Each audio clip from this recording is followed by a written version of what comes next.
ein dysgwyr disglair gan Louise Curd, Cangen Merched y Wawr y Groeslon, Rhanbarth Arfon. Louise Curd dwi, mi ges I fy ngeni a fy magu ar Ynys 8 a symudes I Ogledd Cymru yn 1980.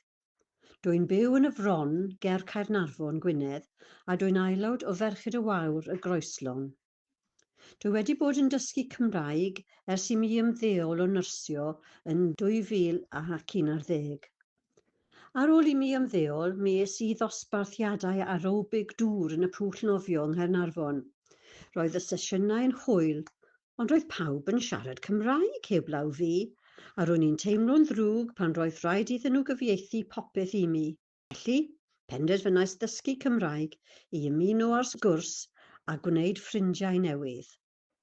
Mi es I ddosbarthiadau yng Nghaernarfon efo Prifysgol Bangor am dros 10 blynedd. Ar y dechrau, roedd popeth yn anodd iawn.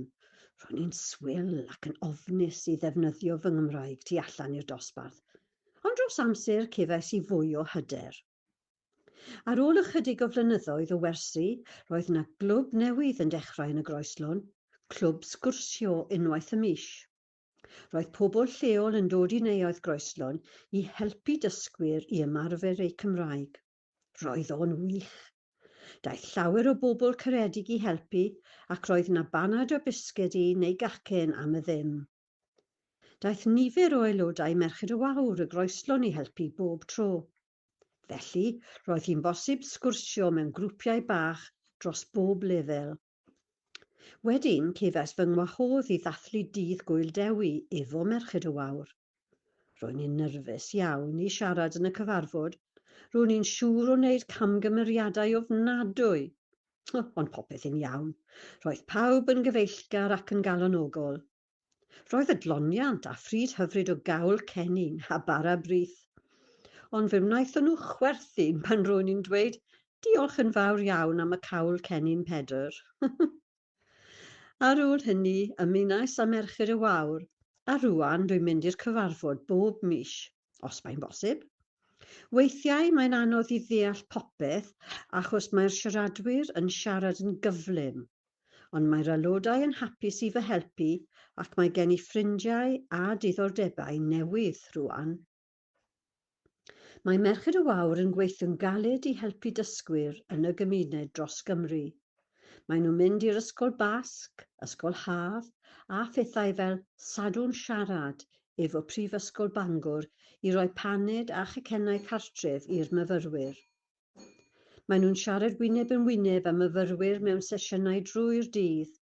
Dwi'n siŵr ei bod hi'n waith caled siarad ar bob lefel ac maen nhw'n flinedig iawn ar ddiwedd y dydd. Mae'r profiad o siarad efo pobl lleol yn bwysig iawn achos maen nhw'n helpu dysgwyr I siarad yn fwy naturiol.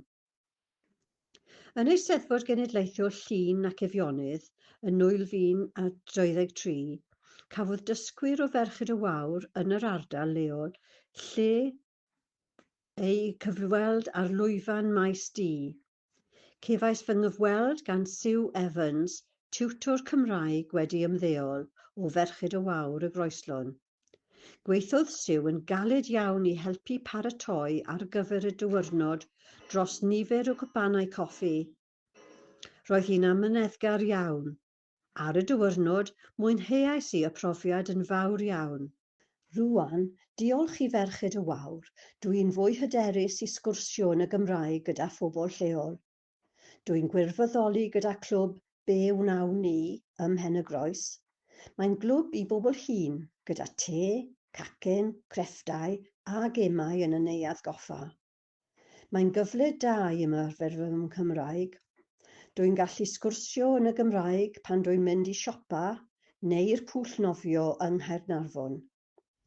Cyn I mi ddysgu Cymraeg, ro'n i'n teimlo braidd yn unig, ond rŵan dwi'n teimlo fy mod i'n perthyn i'r gymuned. Diolch yn fawr iawn I aelodau Merched y Wawr am y croeso a'r gefnogaeth dach chi'n ei rhoi I ddysgwyr ledled Cymru. A diolch arbennig I fy nghangen Merched y Wawr y Groeslon.